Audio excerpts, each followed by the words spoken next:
In an eerie courtroom photograph, a frail elderly woman sits poised, her back straight as though holding a secret too heavy to bear. Her grey hair is perfectly curled, her floral dress unassuming, and her hands folded gently in her lap. Yet, it's her smile, a slight, almost serene grin, that sends a shiver down your spine. This wasn't a moment of calm, it was the calm before a storm that had already ravaged countless lives. Her name? Nannie Doss. The woman the media would dub the Giggling Granny, a name that might sound harmless at first, maybe even whimsical. But behind that smile lay a disturbing truth. A string of deaths that seemed to haunt every person she ever got close to. Her children, her grandchildren, and even all 4 of her husbands. This photo, captured after her arrest, was only the tip of the iceberg in a chilling tale that spanned 3 decades. The deaths were quiet, too quiet, and no one seemed to notice until it was far too late.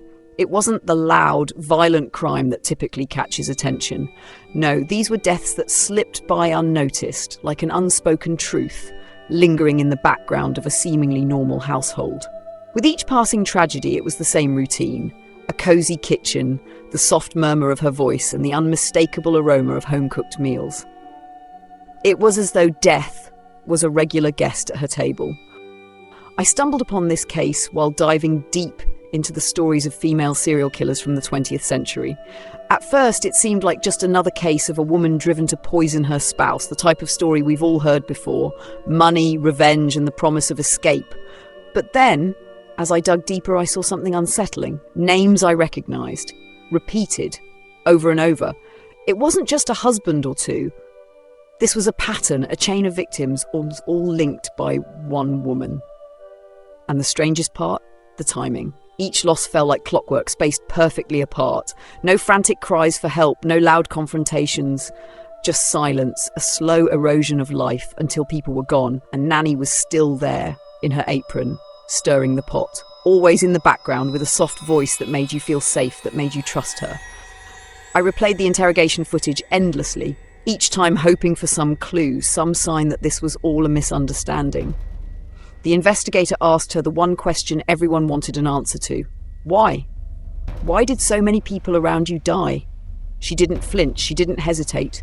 She simply nodded, as if the answer was obvious, as if the act of murder had become so routine, so familiar, that she no longer saw it as anything out of the ordinary. I was just tired, she said softly, a faint smile tugging at the corner of her lips, tired of the same thing over and over again. And with that, a chilling truth settled in. Nannie Doss's story begins in the unassuming town of Blue Mountain, Alabama, in 1905, a place where the heat clung to the air like an unspoken expectation, where women were raised to follow the quiet, unyielding rules of home and hearth. The town itself was small, barely more than a speck on the map. Here, the roles of wife and mother were rigidly defined: cook, bear children, and endure. There was little room for rebellion or personal dreams. And for Nannie, life was set on a path she could not escape. Her father's grip on their household was ironclad. His word was law. He controlled everything: when the girls could go to school, who they could speak to, and even the way they were allowed to smile. For young Nannie, the world outside her father's walls was a mystery she could only glimpse through the window. School wasn't a place she frequented, and friendships were out of reach. Her life was defined by a list of rules, a code for how to be a woman who would never bring shame to her family. When the days grew long and the heat unbearable, Nannie found solace in the pages of romance magazines. Each magazine was an escape, a world of idealized love, filled with men who would sweep her off her feet and carry her far away from this suffocating small town. It was a dream, a fantasy, one that lingered in her heart as she reached her teenage years. At 16, Nannie met Frank Harrelson, a quiet, hard-working man who seemed like the perfect escape from her father's oppressive grasp. They married quickly, but marriage, as she would soon learn, was not the dream she had imagined. Frank, it turned out, had a darker side. He drank heavily, and on more than one occasion he laid his hands on her in anger. But they stayed together. They had children, they kept house, and they lived as most couples did in their community, enduring the experience of a marriage that was anything but ideal. No one called it abuse. They simply called it a marriage. The few letters that survived from this time offer glimpses into her life, though they're hauntingly sparse. In them, Nannie doesn't mention the violence, nor does she ever ask for help. She writes about gardening, raising chickens, and the humdrum of daily life. Frank drinks every night. I read the paper. We sleep in separate rooms. The lines are terse, almost mechanical, no emotion, no outbursts, just a steady, detached recounting of her days. But between the lines, something sinister begins to form. A quiet exhaustion, the kind of fatigue that doesn't erupt but settles in and quietly seeps into every moment. The same meals, the same conversations, the same cold silence between her and Frank. One psychological report, years later, would describe this as chronic emotional flatness, a numbness that comes from years of living in a state of perpetual monotony. Nannie didn't protest, didn't rage against her situation. She simply kept going, day after day, as if there was no alternative. And that in itself was terrifying, because it wasn't anger that consumed her. It was a slow, suffocating weariness that stripped her of everything but survival. And over time, that passive endurance began to change. What once was a quiet resignation began to twist, slowly, into something darker, something far more chilling than anyone could have imagined. After Frank's death, Nannie found herself in the same old house, now quieter, more hollow.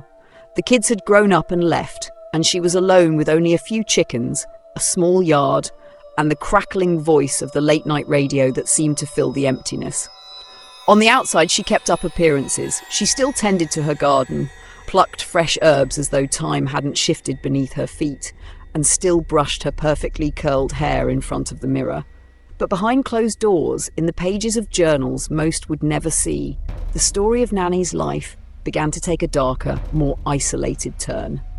There, in her writing, Nannie didn't talk about missing conversation or yearning for companionship. What she spoke of was the suffocating loneliness that comes when life loses its purpose, when each day bleeds into the next with nothing to stir the soul. She wrote, "I wake up, make coffee, turn on the radio. I sit and watch the sunlight through the window. Nothing changes. No one needs me to change." The dreams of love she once held in her heart, the fantasy of someone to sweep her away, had long since faded. In its place, she existed in a world where hope was a stranger, and pain had become something so familiar it no longer even stung. Nannie's loneliness wasn't just a quiet ache. It was a silent, creeping thing that took over the space between her breaths. And so she turned to the newspaper. In its small, flickering print, she began responding to personal ads. The women who used to dream of fairy tale romance had now settled for simpler desires, a companion to share the quiet moments with. She sent photos of herself in her floral dress, that soft, ever-present smile playing on her lips. "I'm a woman who enjoys gardening and cooking, looking for a companion in middle age," she'd write, each word an invitation to a new chapter. Some men wrote back, sharing stories of work, hobbies, and the empty spaces in their own lives. These letters, simple and unremarkable to most, became Nannie's lifeline. They were her glimpse into a world where she was just a woman, not a mother, not a wife, not a widow, just a lonely heart looking for someone to understand. But one letter stood out. A man named Robert Franklin, a retired officer from North Carolina, began writing every week. His letters were filled with endearments, photographs, and sweet compliments. He called her Honeybee, a term of affection that Nannie carefully scrawled in the margins of her notebook, as though the name itself could carry her away from the numbness that had taken root in her life. Soon they made plans to meet, and within days of their first encounter, Nannie had packed up and moved in with him. The neighbours thought them an odd, yet endearing couple. He was quiet, gentle. She was the cheerful southern woman everyone seemed to adore. They walked their dog together, attended church events, and spent evenings reading books on the porch, a picture of tranquility. But there was something strange, something off that went unnoticed. Robert's family, who had once called frequently, began to pull away. The calls grew fewer, the visits less frequent. Then, just a few months after Nannie arrived, Robert was found dead in his bedroom, the cause sudden heart failure. Nannie, in her calm, almost serene way, told the police he had been tired. She mentioned she had made him some warm milk before bed and that they had never argued. Her words, so matter-of-fact, hung in the air like a dull thud. And through it all, Nannie smiled, as though death was just another part of the rhythm of life. Another quiet chapter in her slow, steady existence. What was once a gentle lull in her life was now beginning to feel more like a deadly pattern. Robert Franklin wasn't the last man to die under Nannie's roof. After his sudden death, she quietly returned to the pages of the newspaper, once again sending out letters to strangers in search of companionship.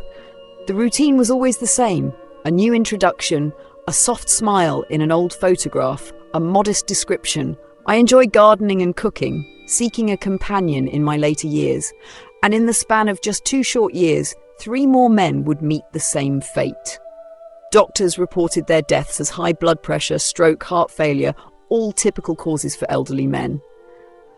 To anyone else, they appeared natural, but there was a pattern nobody seemed to notice. None of these men had any significant health issues before meeting Nannie, and in every case, there was one chilling detail. The same final note. Nannie Doss, current companion, was the first to discover the body. Neighbours too started to talk. Clara Phelps, who lived just a few doors down, recalled in a 1954 interview, "She was always so kind, offering me pie and tea.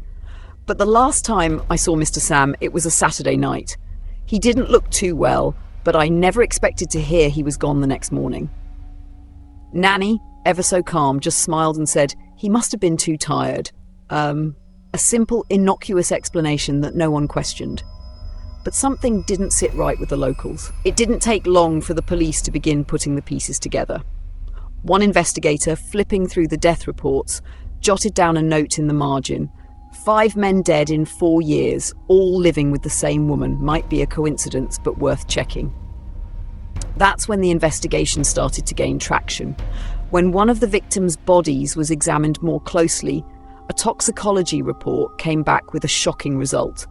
Traces of sodium monofluoroacetate, a lethal rat poison, found in his system. For the first time, the word poisoning was officially linked to the deaths.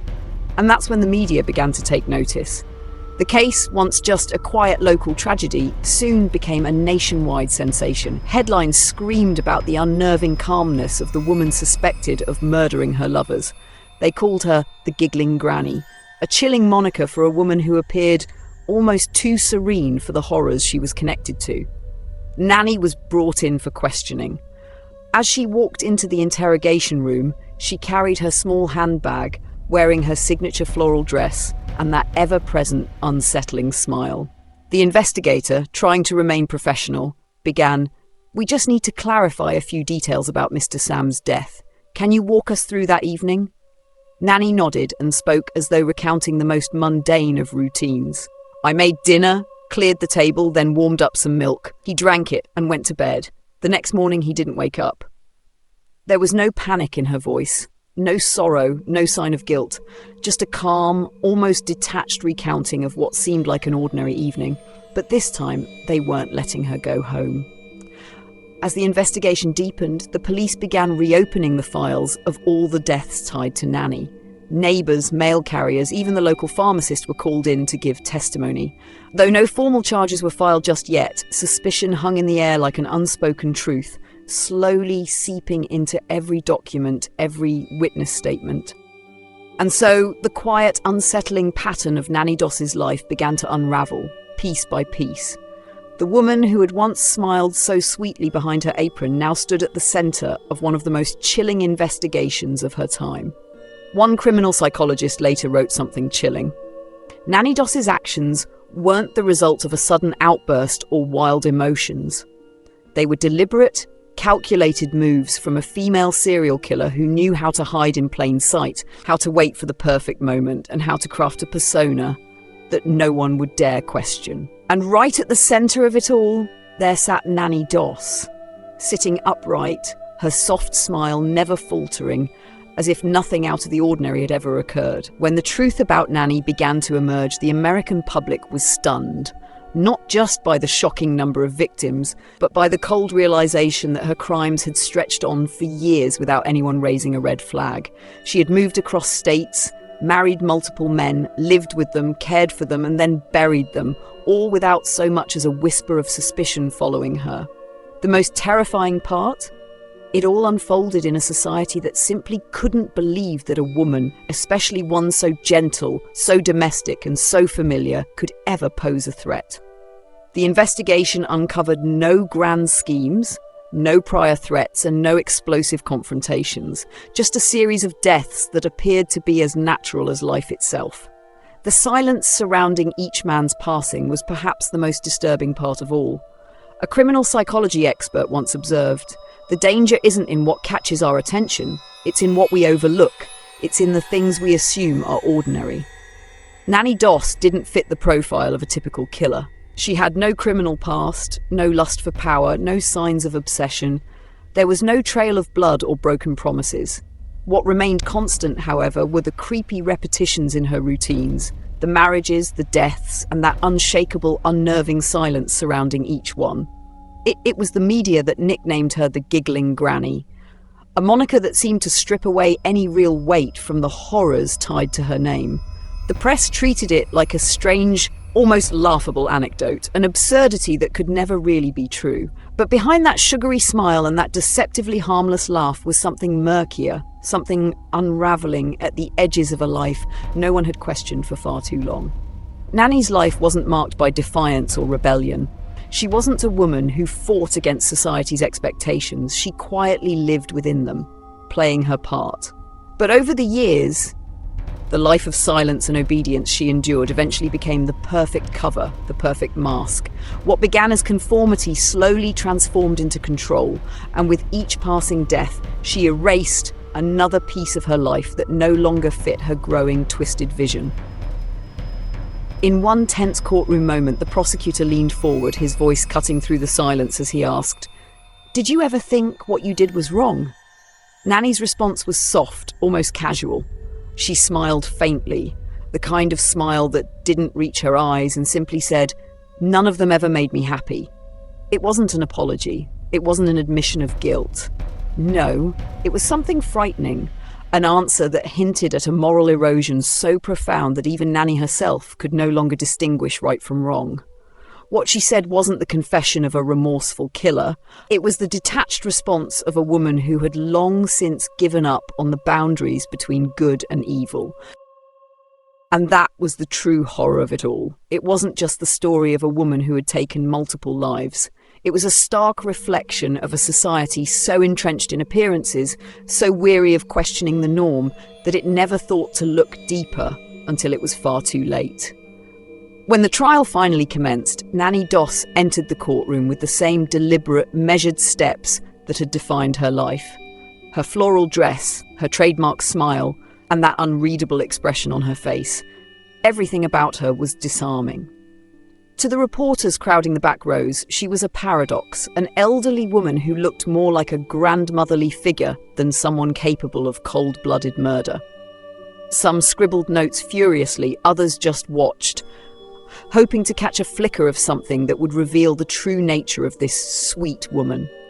Could this really be the face of a serial killer? During a break in the proceedings, a police officer, puzzled by her unshaken composure, asked her if she was tired. She smiled again and answered in her slow southern drawl, "No, I'm used to this." That was the moment it became clear. Nannie Doss was not like other killers. She didn't have the fiery rage or manic coldness typically associated with the monsters society feared.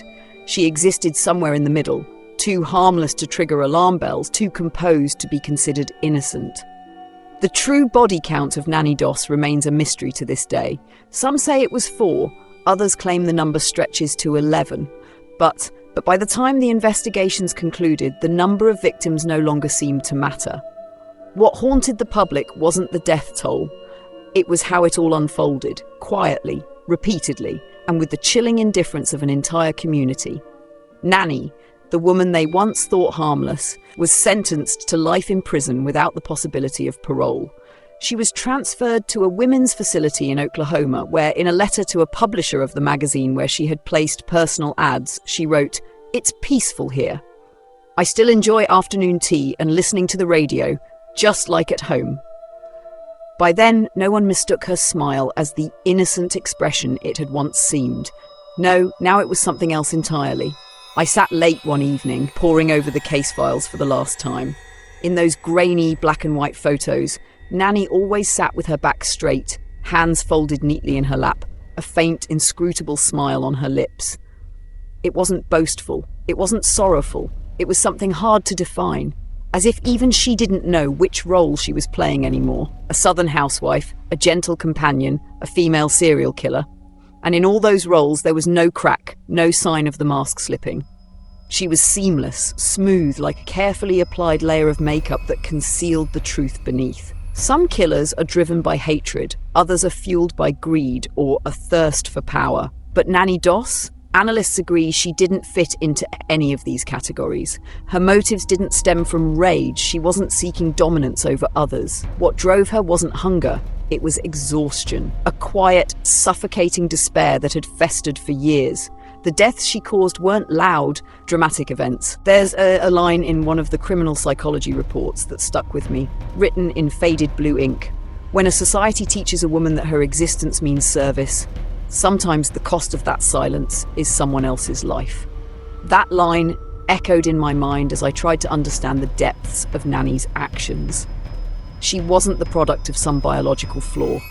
Nannie Doss was the end result of a generation of women who were conditioned to endure, trained to be silent, and left alone for years until that silence, that loneliness, twisted into something far more dangerous: control. When power finds its way into the hands of those who once had none, it doesn't always erupt into violence. Sometimes it seeps in slowly, like poison, spreading quietly, leaving no trace, no obvious signs. In the world of true crime, we often remember the killers with cold, piercing eyes or shocking confessions, those whose pasts are blood-soaked and unforgettable. But there's something far more terrifying than these familiar figures. Someone like Nannie Doss, a killer who, to the outside world, seemed too ordinary to question, too normal. And perhaps that's the real fear. Not the loud, obvious signs of danger, but the quiet spaces, those moments when we assume someone else is paying attention. We don't just study these stories to recount the past. We study them to recognize what's still hidden in plain sight, waiting to be uncovered.